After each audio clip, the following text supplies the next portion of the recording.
قال لك مدار الله يجازيك بخير قادي هذه المساله هذه قاديها، قال لك صوبيها هذه صوبيها، قال لك هذه ما ديريهاش انا ما ديرها، قال لك هذيك صاحبتك الفلانيه ما تدخلش عندي لداري، ما تدخلش عنده لدارو.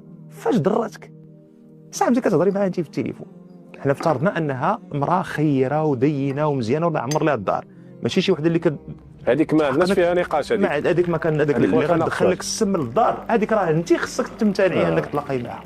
لكن ندوي على واحد الانسانه اللي هي مزيانه ما عجباش هو، لكن هذاك الراجل الله اعلم علاش هو في دماغه ما تحتاجيش تسوليه علاش هو في دماغه ما بغاش ديك السيده تدخل عنده لدارو. ربما راى منها امرا وما بغاش يفضحها قدامك، بغى بغاك انت تبقاي دائما تشوفي في هذيك السيده المزيانه، غير هو شاف شي مساله اللي ما بغاش يدخل لدارو، بغى يقطع داك اللي بغى يقطع. قال لك اودي ديك السيده ما تدخلش عندي للدار، علاقتي بها تبقى محدوده لكن ما تدخلش عندي لداري، وانك ما تدخليش ليه لدارو، ما تدخليش ليه لدارو دوك اللي ما بغاهمش يدخلوا صافي وسالينا.